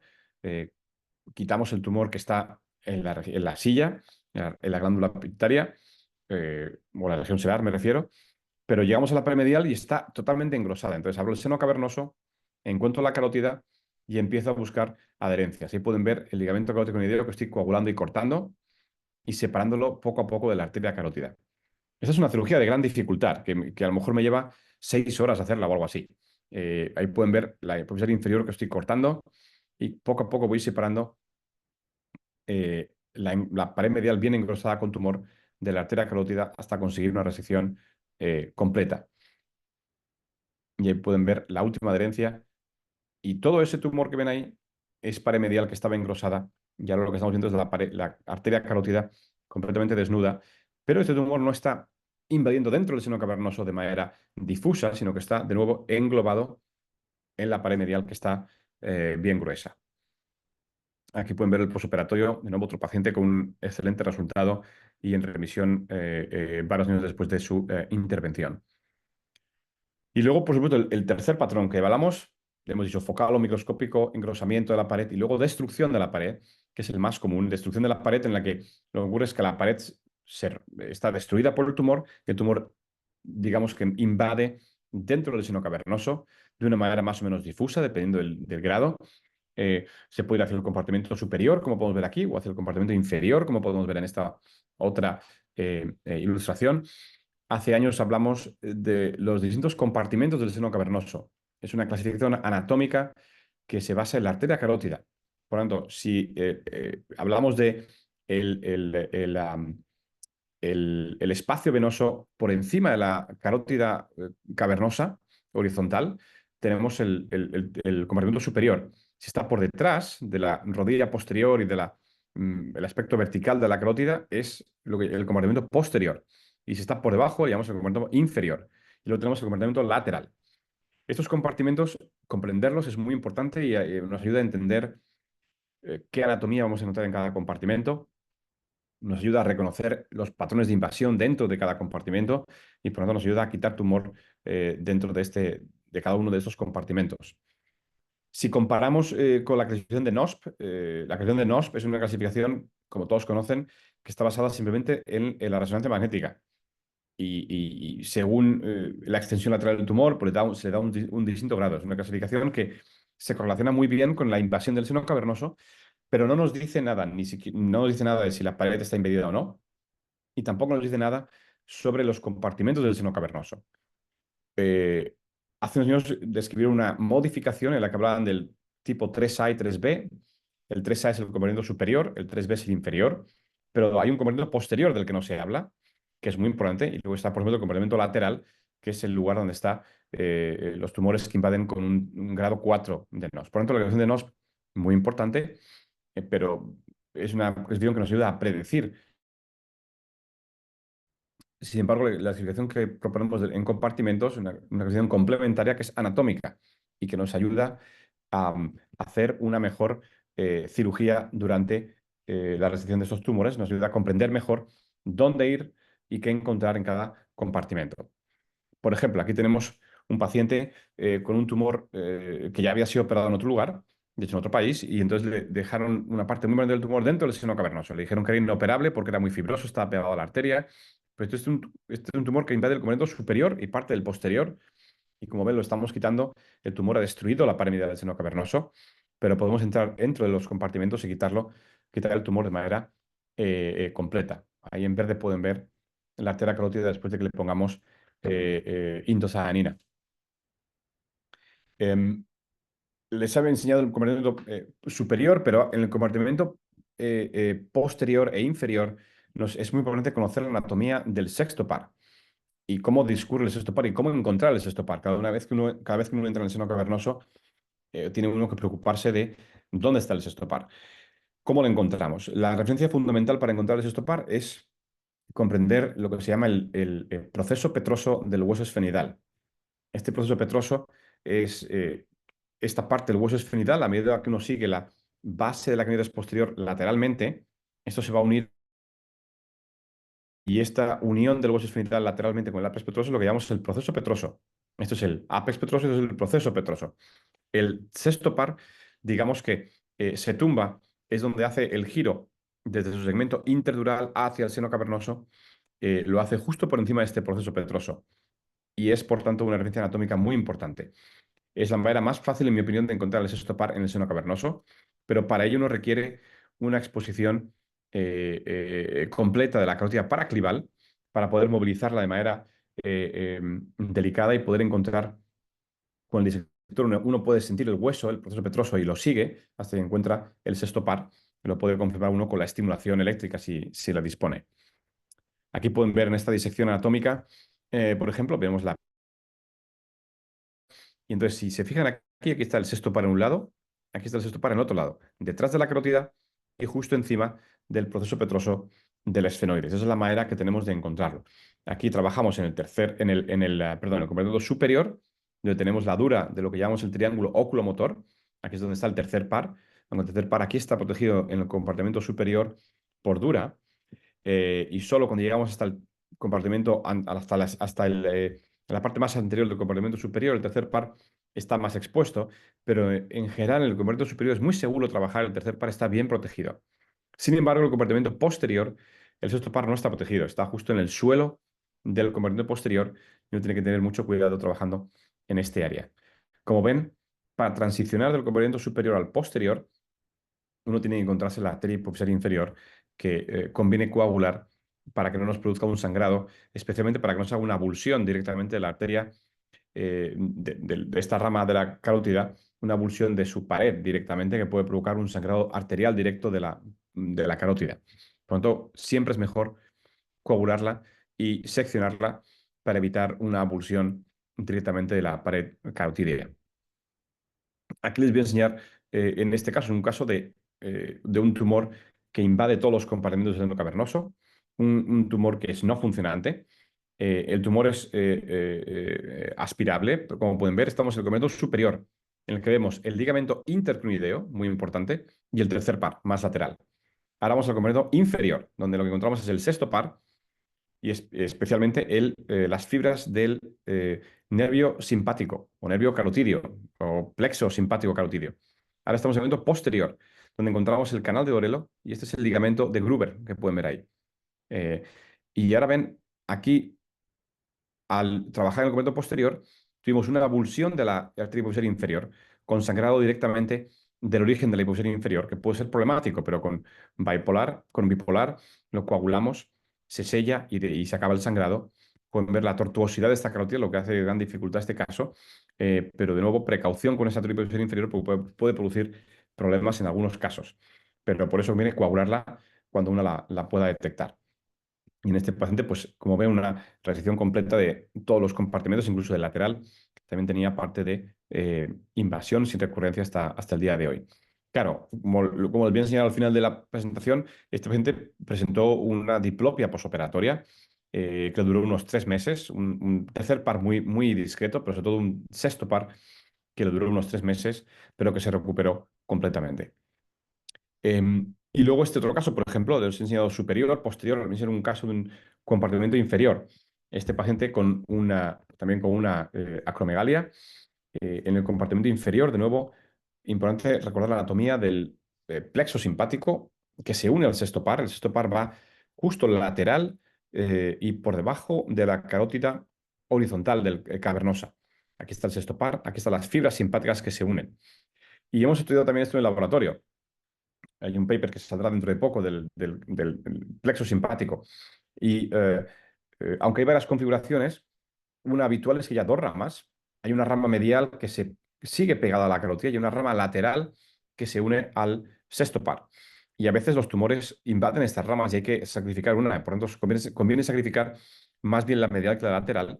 Eh, Sacrificar estas ramas del plexo simpático puede producir lo que se llama un síndrome de Horner postgangliónico, como os voy a enseñar, que tiene realmente poca importancia para los pacientes. Aquí pueden ver ese tumor. Ese tumor está invadiendo el compartimento inferior de manera muy importante.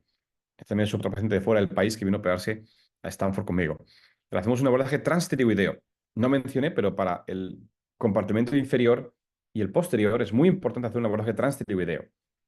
Hemos seccionado el nervio viriano, hemos fresado la pterigoides, nos permite hacer un abordaje muy lateral.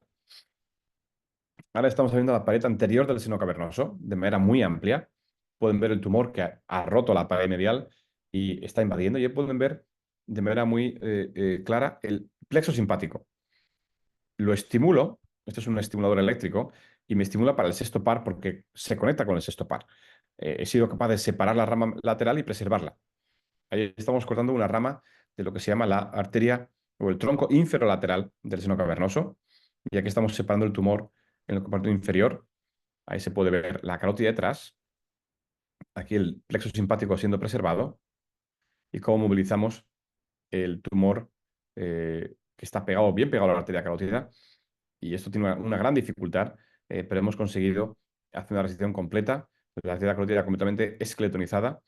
el tumor pelado de la carótida, y aquí pueden ver con la indocianina la carótida intacta después de haber sido disecada completamente para limpiarlo de tumor. Y este paciente no desarrolló ni siquiera un cistopar transitorio, ningún tipo de déficit. Otro ejemplo, esto es un ejemplo ahora de un tumor residual.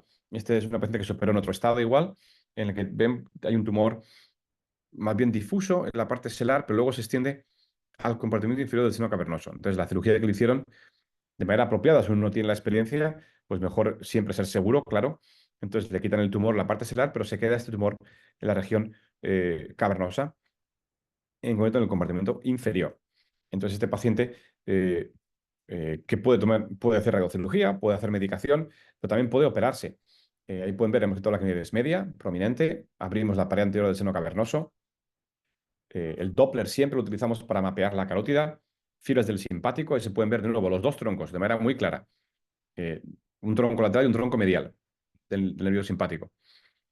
El tronco lateral va al sexto par, el medial ha pegado a la carótida. Ahí se ve el sexto par, lo hemos visto brevemente. La carótida de nuevo, le hemos limpiado todo bien de tumor. Y de nuevo otro paciente que no hizo un sexto par. Sin embargo, aquí pueden ver cómo, si ven a sus ojos, este es el posoperatorio día 1. Pueden ver que tiene una leve miosis y una leve tosis. Eso es lo que se llama un síndrome postgangliónico de Horner, leve, que además es transitorio. En este caso, en 10 días se había mejorado completamente. El paciente ni siquiera se dio cuenta de esta pequeña tosis y miosis, como pueden ver en la fotografía. Por lo tanto, tampoco tiene una gran importancia ni repercusión para los pacientes. Y luego el compartimento más difícil y de más riesgo es siempre el compartimento lateral. ¿Por qué? Porque todos los nervios convergen hacia la fisura orbitaria superior y a veces hay que trabajar lateral a la carótida, lo cual puede tener gran dificultad. Aquí hemos descubierto en un paper que creo que ya ha sido publicado o está a punto de publicarse, en el que hablamos de este complejo ligamentoso y neurovascular de la pared, perdón, del segmento horizontal de la carótida sale el tronco inferolateral. Tiene una trayectoria de medial a lateral y se mete entre el sexto par y la rama V1 habitualmente y se distribuye a lo largo de la pared lateral del seno cavernoso. Entonces, cuando uno accede al compartimento lateral, tiene que tener siempre en cuenta la arteria, el tronco inferolateral. Este tronco habitualmente está englobado o relacionado con fibras ligamentosas que vemos aquí y que hemos descrito como el ligamento paraselar lateral.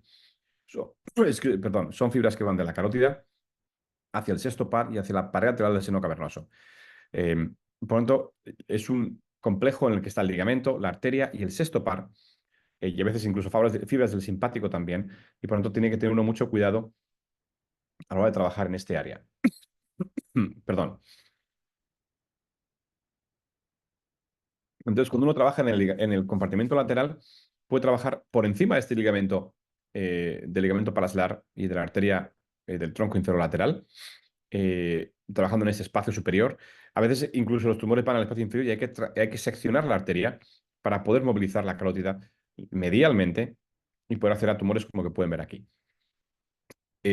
Yo soy más selectivo a la hora de ser agresivo en el compartimento lateral por el riesgo de lesionar el sexto par, es la zona con mayor riesgo, y también por el riesgo para la carótida, pero hay casos en los que es importante hacer ese tipo de cirugía. Este es un paciente también, de hecho este paciente vino de otro país de Sudamérica, con ese tipo de tumor que está englobando la carótida, tiene un prolactinoma y un cosecretor de hormona de crecimiento y prolactina en tratamiento, pero todavía con síntomas y no en remisión.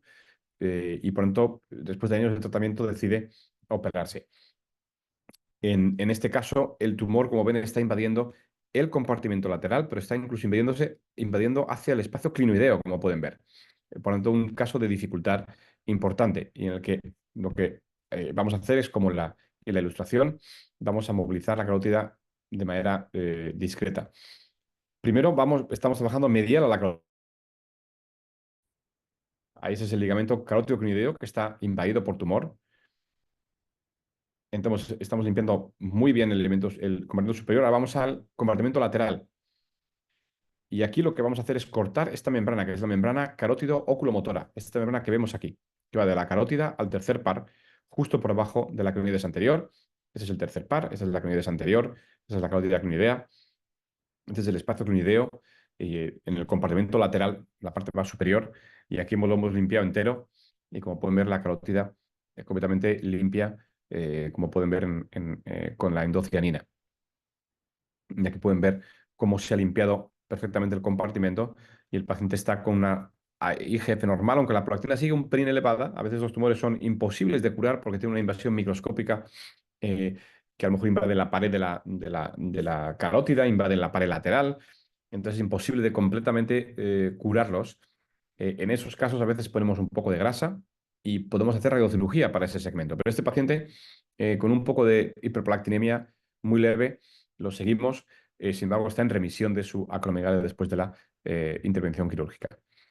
También quiero compartir con vosotros, es importante, sino también tener el instrumental apropiado y utilizar el instrumental de la manera correcta, claro. Y a lo largo de los años he desarrollado un instrumental específico para estas cirugías que hoy día utilizo para todas mis cirugías endoscópicas y también para las abiertas. Son disectores, algunos se parecen a los de Rotom, pero están modificados para de nuevo hacer ese tipo de cirugía con mayor precisión. Y entre ellos tenemos, por ejemplo, los bisturís de ángulo recto, que son muy importantes para hacer cirugía dentro del seno cavernoso. Y para finalizar, les voy a enseñar algunos de los resultados que siempre estamos actualizando, pero estos hasta el año pasado. Pueden ver que en más de la mitad de los pacientes que operé había invasión del seno cavernoso. Claro, y un poco de selección, un sesgo de selección que se dice por los pacientes que me refieren, pero como ven, con mucha frecuencia los casos que hago de pituitaria involucran el seno cavernoso.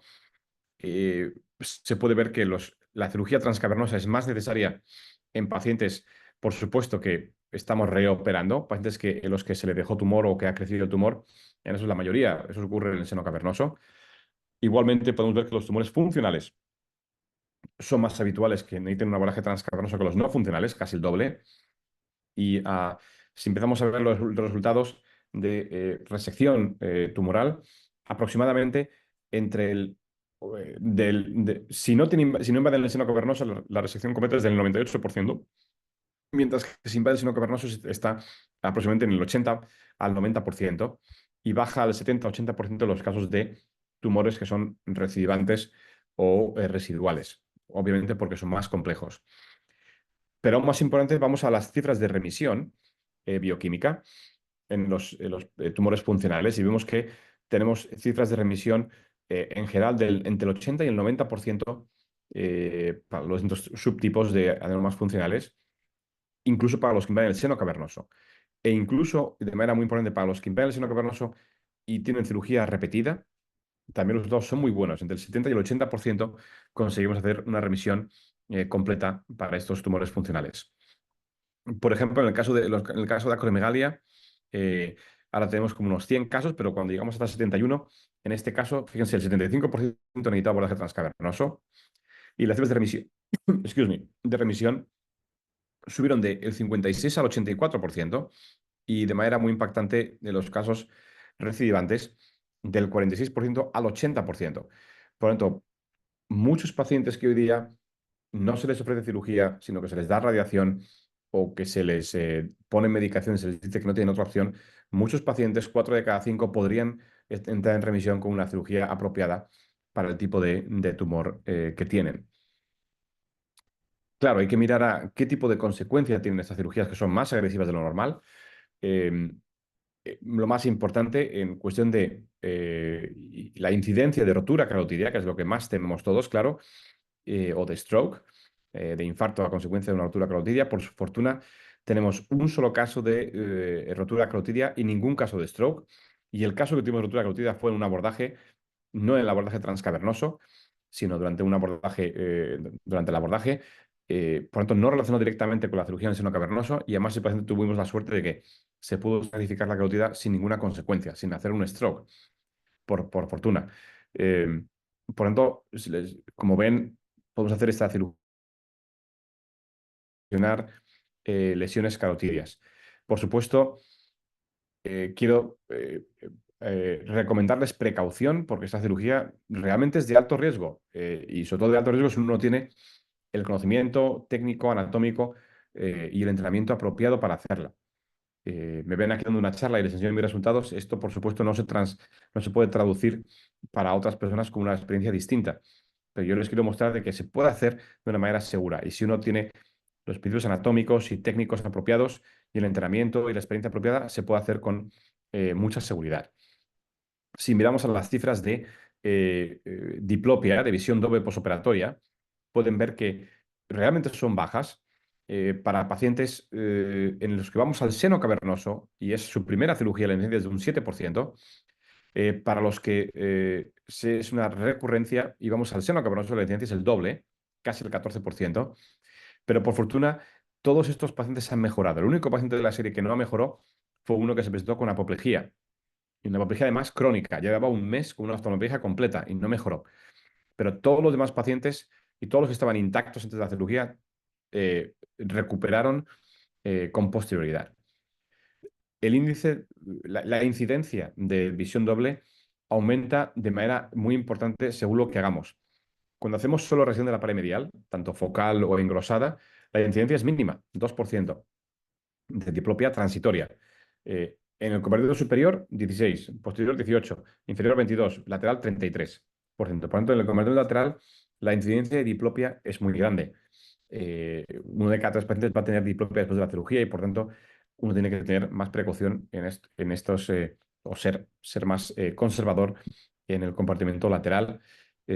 Sin embargo, la tasa de recuperación, como pueden ver, que hemos seguido meticulosamente, es muy buena. La mayoría de los pacientes se recuperan a los 3 o 4 meses y todos a los 6 meses están recuperados de su visión doble.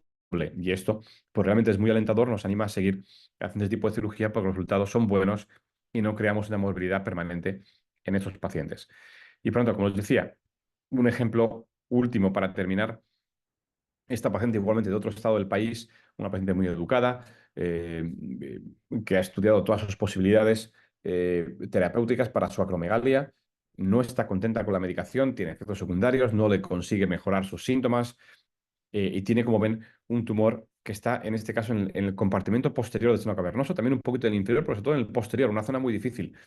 En este caso uno puede hacer radiación directamente, no estaría en desacuerdo con ello, pero hacer cirugía, como hemos visto, tiene un 80% en mi experiencia de conseguir remisión completa.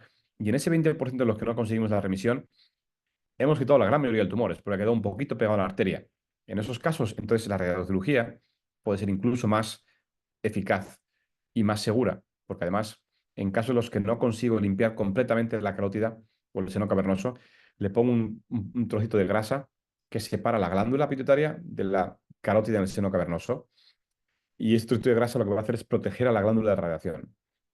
Como saben, el efecto secundario más importante de hacer radiación en este área es dañar la glándula pituitaria.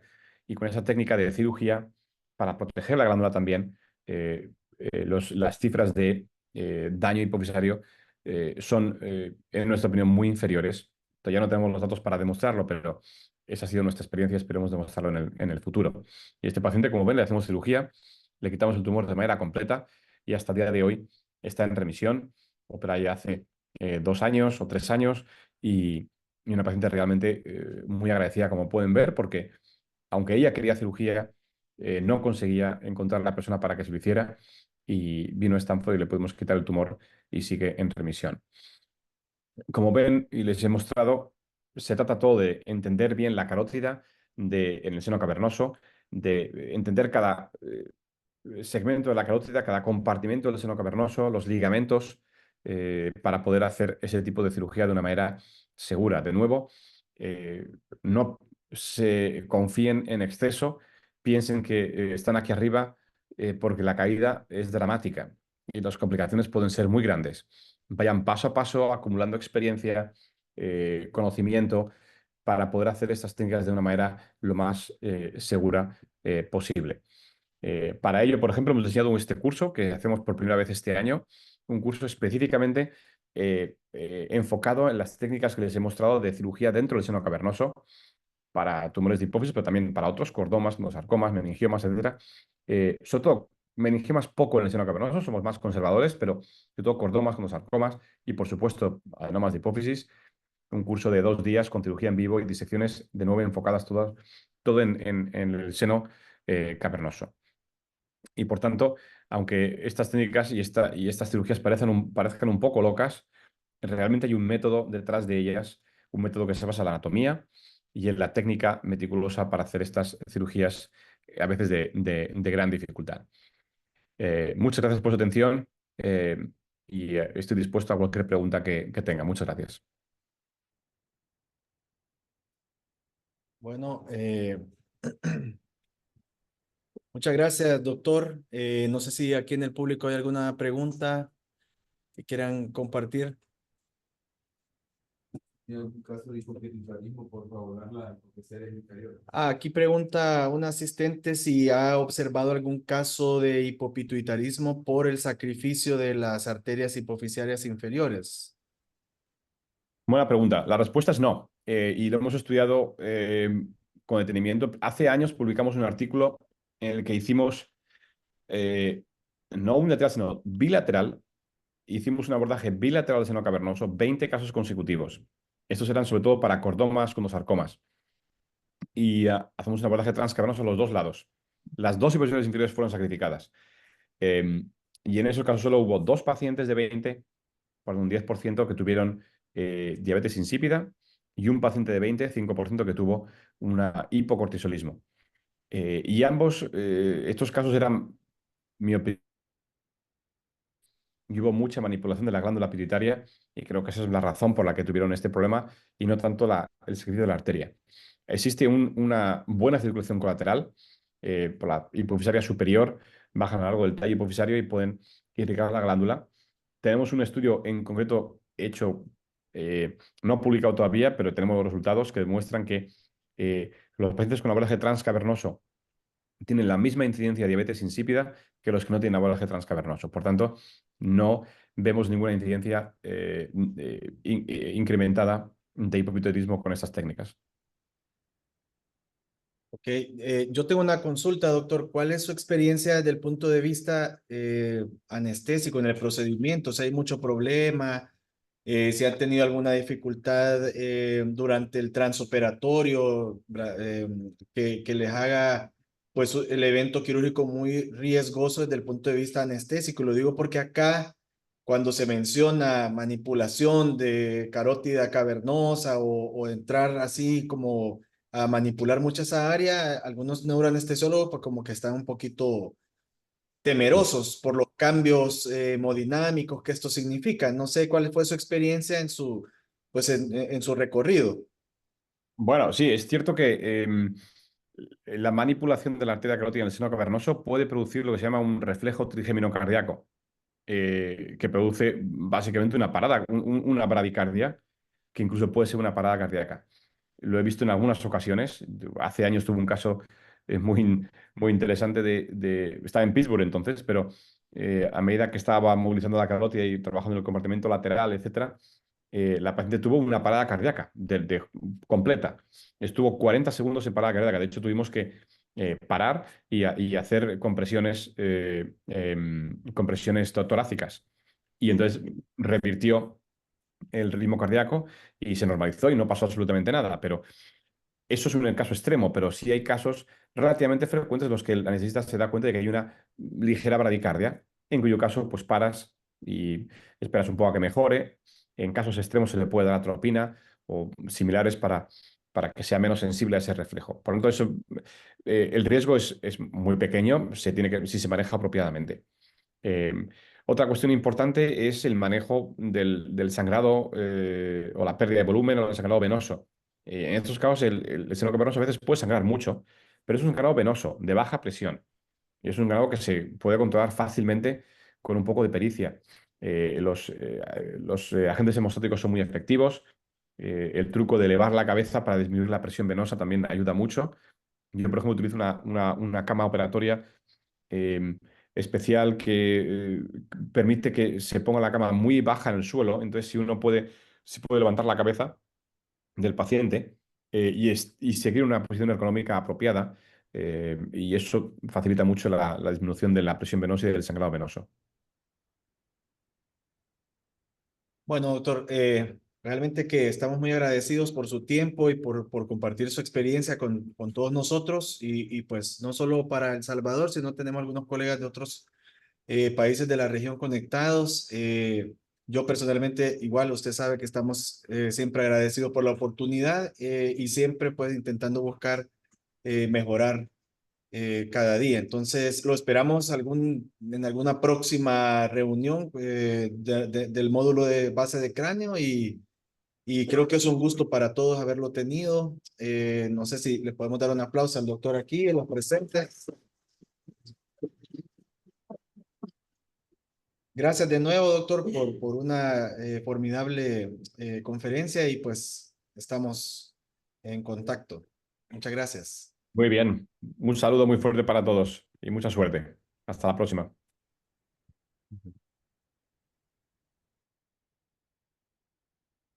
Bueno, gracias a los presentes realmente por continuar con el apoyo. Decirles que ya tenemos también confirmado un ponente para la próxima reunión, el próximo jueves, el último jueves del mes de agosto. Solo les quiero mostrar, también no todo, ¿verdad? Va a ser el módulo de columna vertebral y vamos a tener pues el placer de tener al doctor Daniel Scuba, que es el jefe de cirugía, de neurocirugía y de cirugía espinal a nivel de Northwell Institute y también es profesor adjunto del Johns Hopkins. Ya aceptó, está bastante pues motivado por participar. La ponencia que hemos acordado, de hecho, para que lo sepan, tiene el nombre de Spinal Tumor Instability Evaluation and Stabilization. Va a ser en inglés, obviamente, y estamos por confirmar otro ponente pues nacional y si no, pues vamos a buscar a alguien más que nos ayude porque no hemos encontrado todavía mucha participación acá en ese tema. Desde ya invitados, atentos a las próximas comunicaciones, agradecidos a los que están acá, al doctor Jiménez que siempre está apoyándonos también en el proyecto. Y bueno, tengan todos buenas noches a los que nos acompañan en Zoom y gracias aquí a los asistentes.